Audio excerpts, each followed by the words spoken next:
Magandang araw mga kaibigan. Welcome po sa Kalil TV.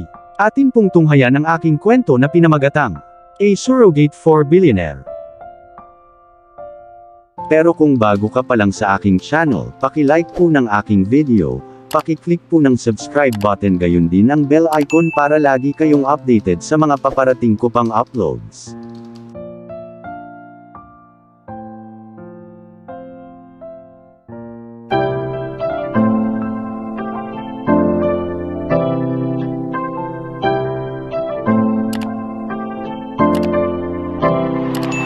Kalil TV Part 20.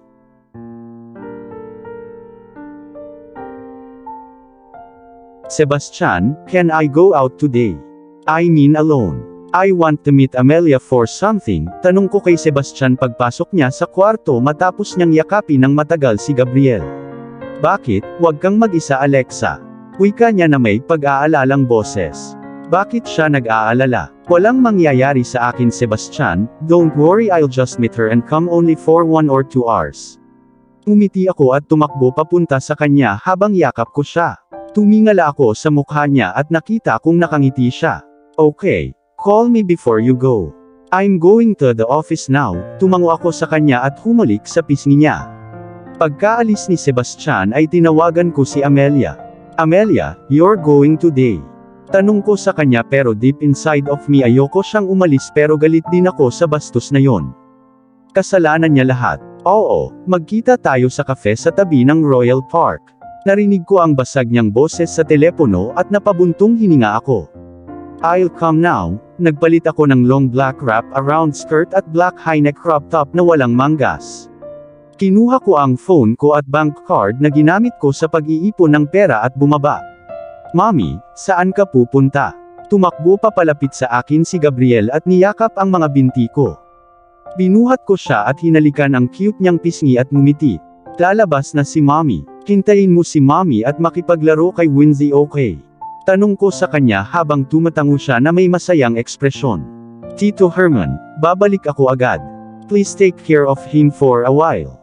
Umiti siya sa akin at tumango habang palabas ng bahay. Dumiretso ako sa cafe na pinapapuntahan ni Amelia at nakita kong nandoon na siya. Hey! Umupo ako sa harap niya at ngumiti habang nakatingin sa akin at nagpakawala ng maliit na ngiti. How's it? Okay ka lang ba sa lahat? Tanong ko sa kanya at tumango naman siya sa akin sabay ngiti. Hintayin niya ako mamayang gabi, ihahatid niya daw ako sa labas para mag-dinner. Napatingin sa akin si Amelia at kinagat ang ibabang labi. Biglang nabasa ang mga mata niya. Amelia, if you stay with him it would be great you know. Narinig ko na si Kent ay hindi kailanman nagsasama ng isang babae para sa hapunan o anumang petsa. Don't you think he cares about you? Paliwanag ko sa kanya pero umiling lang siya at pinunasan ang luha niya. Alexa, we are impossible and he has women everywhere. Kahit gabi ay nakatanggap siya ng mga tawag. Ayoko lang sa kanya Alexa. Hindi mo ba nakita kahapon? Hindi ako handang masaktan dahil sa pag-ibig. Bumuntong hininga ako at umiling. Sige pero hihintayin ka niya mamayang gabi ha? Tanong niya habang nakatingin sa akin at tumango. Kapag lumapit siya sayo at nagtanong, sabihin mo sa kanya na umalis ako at hindi ko sinabi sayo ang eksaktong lugar. Tiningnan ko siya saglit at tumango. Amelia, kunin mo ito. Kinuha ko ang bank card ko at ibinigay sa kanya dahil alam kong mahihirapan siyang mag-isa at gawin ang lahat ng mag-isa. No.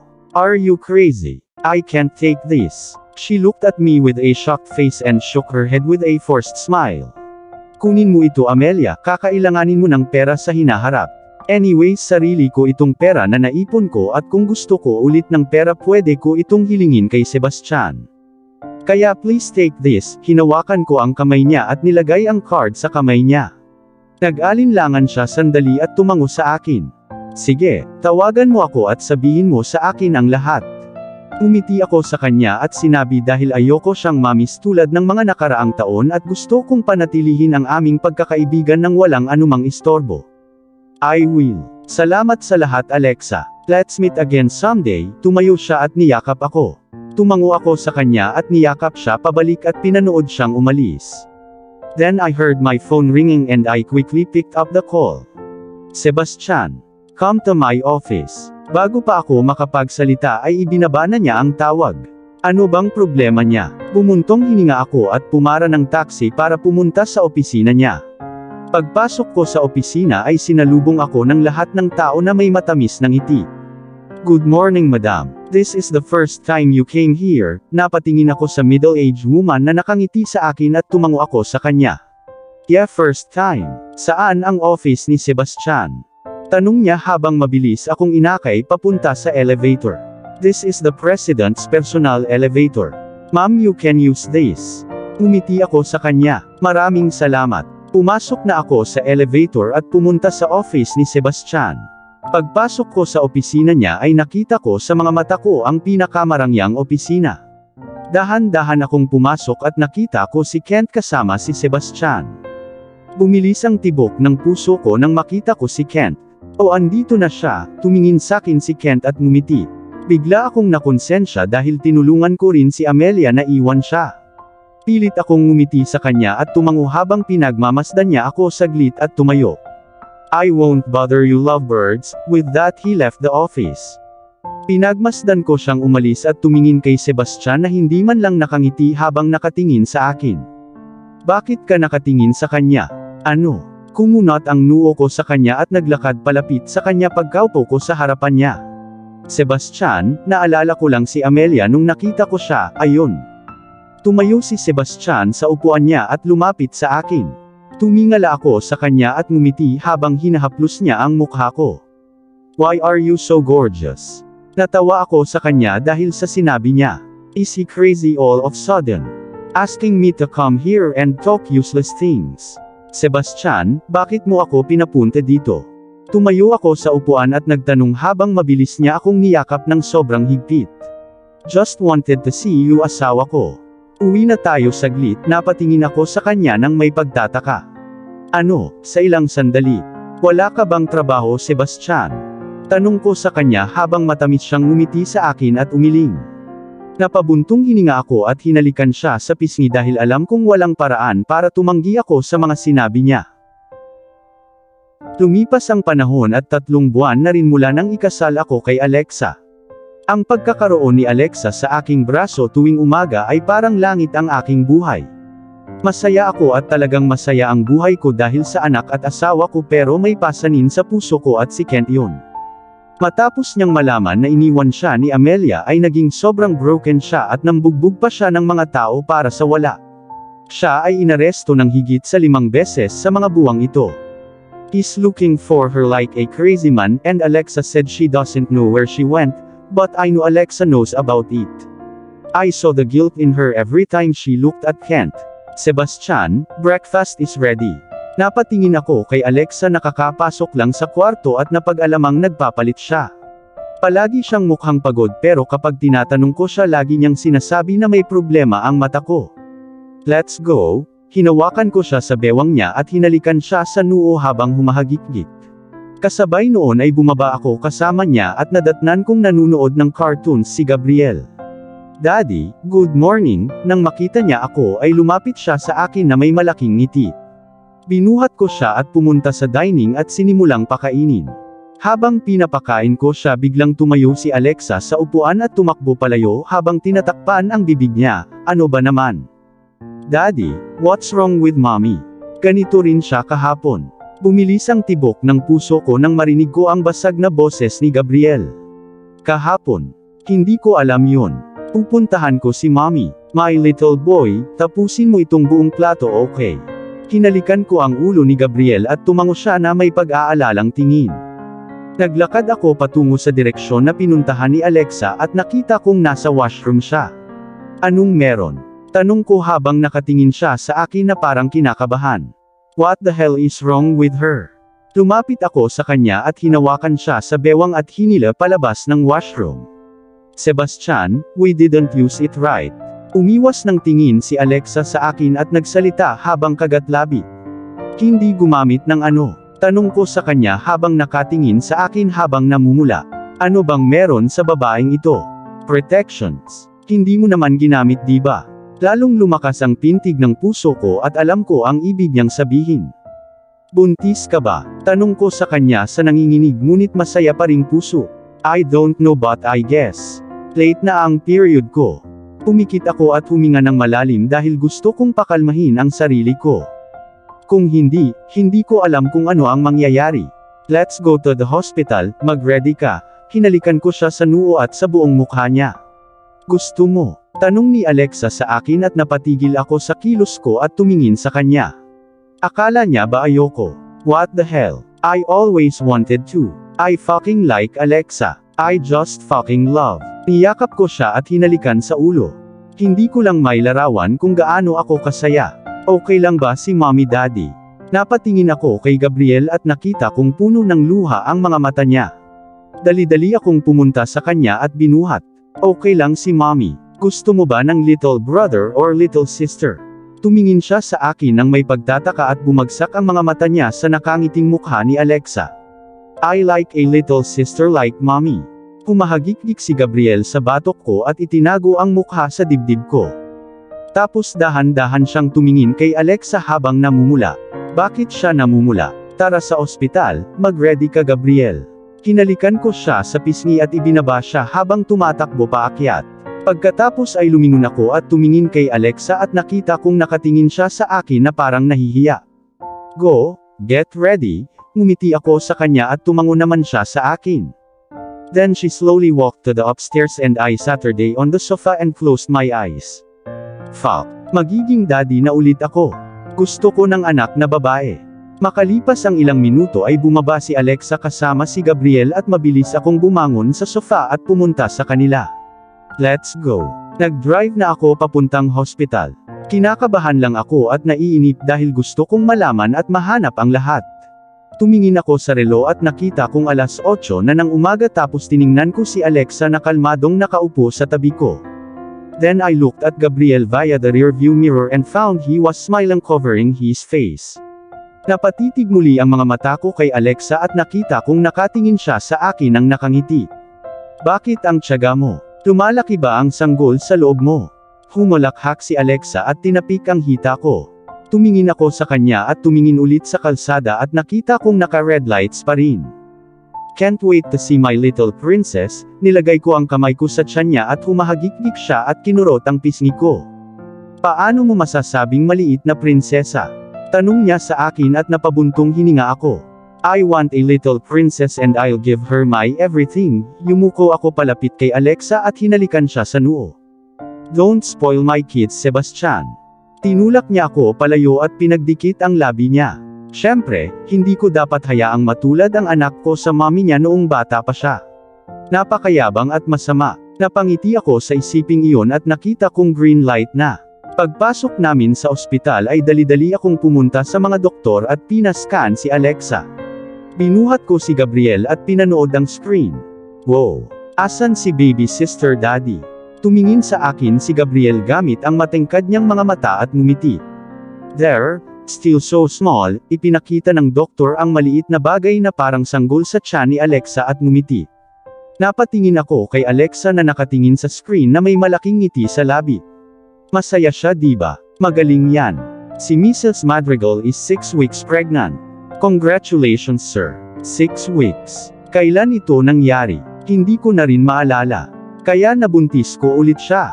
Sobrang saya ko dahil buntis na naman siya sa baby ko. Kailan natin malalaman ang kasarian ng baby? Tanong ko sa doktor habang nakangiti sa akin. After 14 weeks, tumango ako sa kanya at tumingin kay Alexa.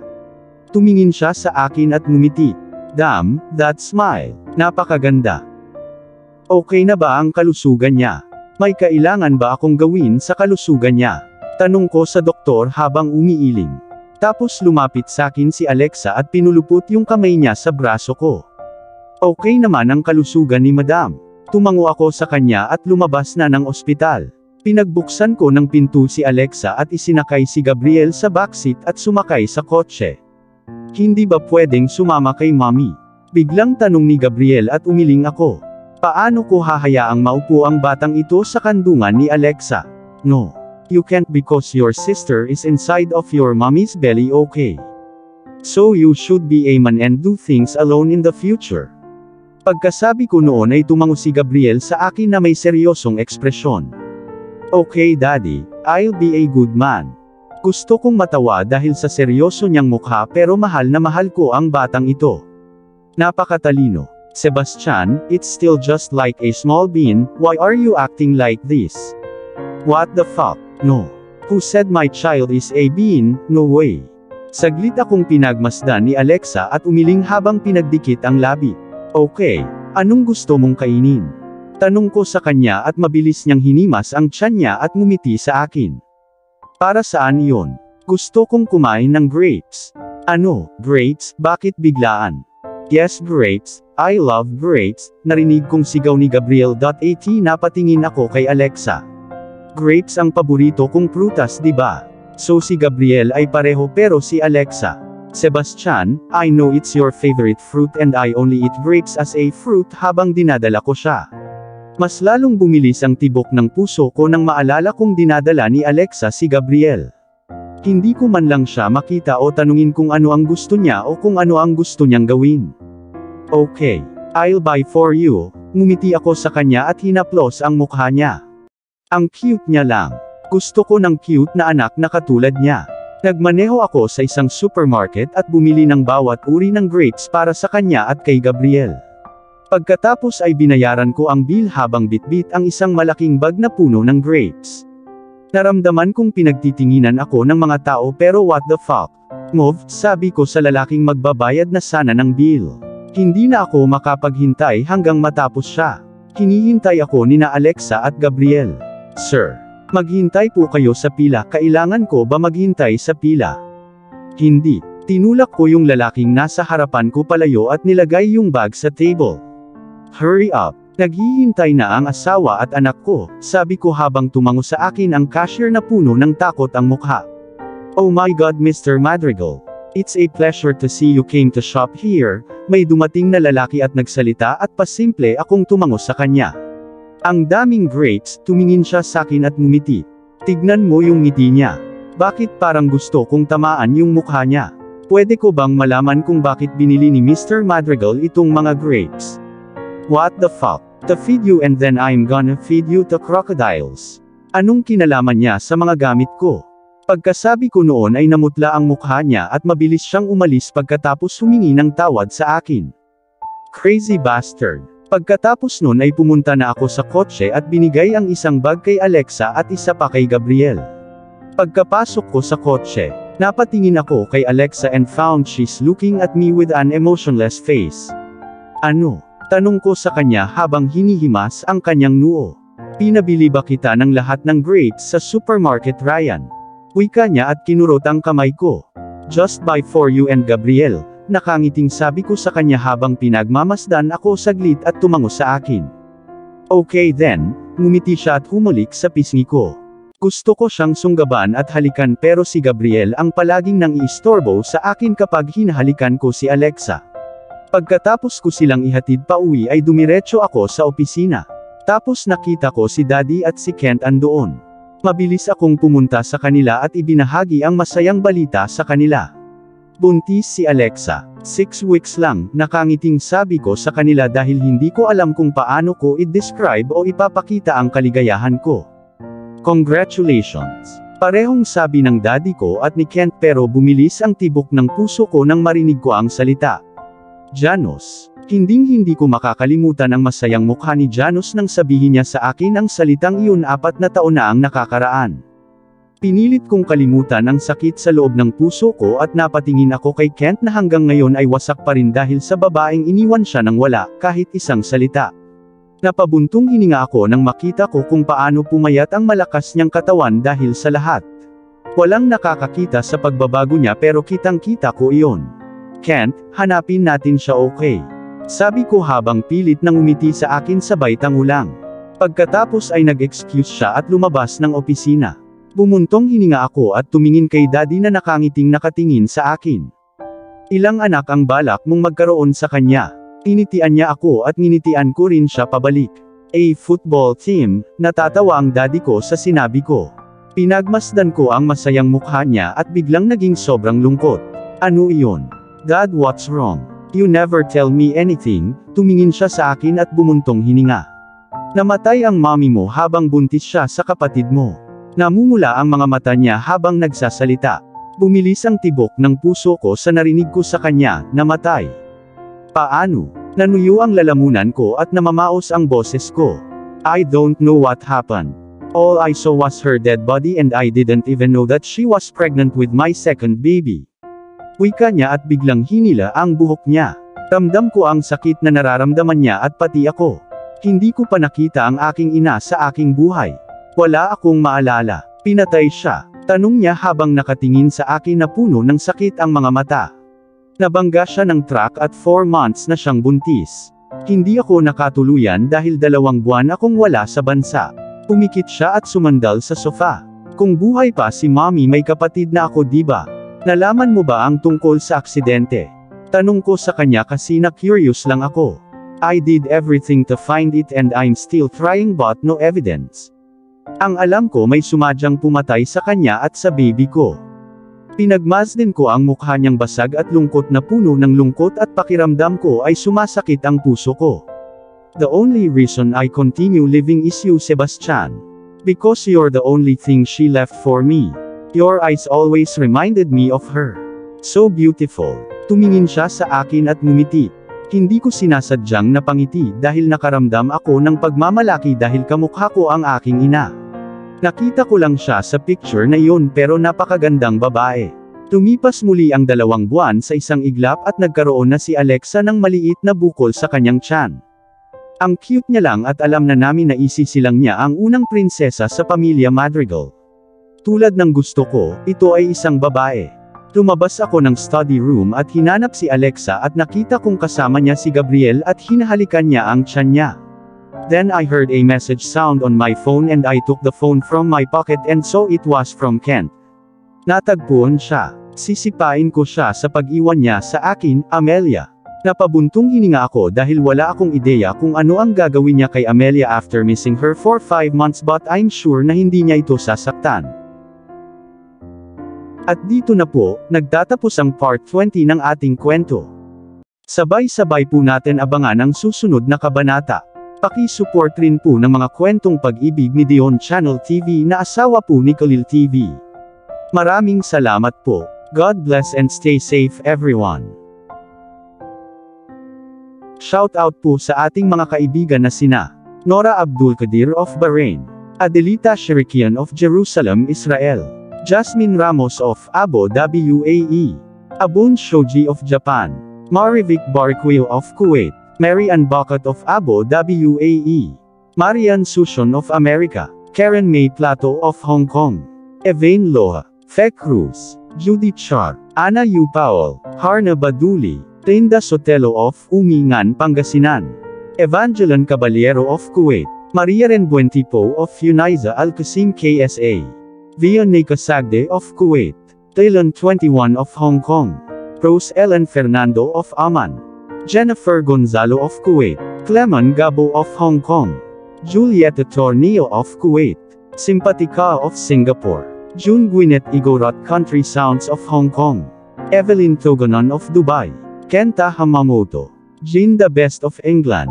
Chris Kenneth Acosta, Teresita Arevalo, Annalisa Jamie of Saudi, Melanie Isidro of France, Nicomeda Atihira, Honey V of Kuwait, Ella Fame of Kuwait, Maricel Dela of Hong Kong, Nitz Reyes of Kuwait, Yams, Vladimir Casimo, Rex Roy, Pinky Flores, Janice Lun Haas, Luz Tua of Israel, Sasi TV, Marisa Rem Ular of Oman, Lupineda of Dubai UAE, Mariz Vialaw of Kuwait, Dolores Martin of Riyadh KSA, Garamilo Serafin of Dubai UAE, EJ Kat of Hong Kong, Fatima Diocolano of Dammam KSA, Manang Mary's Channel of Oman, Devora Valdez of Singapore, Marites Bolarga of Taiwan, Floreline Adlawan of Riyadh KSA, Lorena Barbosa of Moscow, Russia, Jolie Madamasila of Israel, Maria Manering of Australia, Nelia Ruiz, Raquel Calao, Bernadette Pia, Rodalyn de la Cruz Tagle, Aditha Capiando, Girly Bautista, Gemela Dumasil, Jessel Aquines, Baby Dayrit, De La Cruz Aloha, Spice 221, Annalisa Trinidad of Guagua Pampanga San Matias, Jingjing Roladan, Love Top Secrets. Debbie De La Roca. Shunli Diaries. Cherry Masaglang of Kuwait. Dana Prestoza of KSA. Jane Gupit of Batangas City. Rose Hasmain Fernando of Aman. Connie Maximo of Taiwan. Mars. Fena Veros. Glyceria Salab. Ellen Juanilo. Elsa Maestro. Nelly Galo. Amelita Andaha. Nympha Tolentino. Fiel Daliwan. LV Catalonia. Estrella Taluon. Madol Fuerza. Samar Biang. Reina Roque. Highland Sam Gold. Marizel Varona. Minda Adlawan. Zenaida Bala. Neri Javier. Dory Lynn Besa. Alma 1027. Mari Fidator. Helen Santiago. Cynthia Neva. Lizol Chato. Edita Barrientos. Lena Palail. Alejandro Boncalos. Azumi 12 Gamang. Gemma Pina Florida. Cherry Lorono. Jeff Felgayo. Chris Elda Mausisa. Rodney Santiago. Elizabeth Banutan. Madol Fierzos. Leonard Brown. Mitch Hernan. Maria Luningning Fabre. Jenny Joy Ruiz. Maluga Cusana. Anato Kitchen. John Emily. Darkman Ed at Mimi. Rosalinda Gonzaga of Kuwait. Jen Pitao of Qatar. Irma Akira. Beverly Ruiz. Madeline Gatan. Evelyn Valera. Cecil Yamamoto. Evelyn Ebanez. Challenges Vlog of Kuwait. Mayu Calamante of Qatar. Max Isard. Adelina Gelorina. Mary Lou Molina. Vilma Sakin. O'Rourke Erme. Gloria Abihiro. Tunog Relaxing. Banduan Lin. Nanita Dagohoy. Maraming salamat po sa suporta at ingat po lagi tayong lahat. God bless.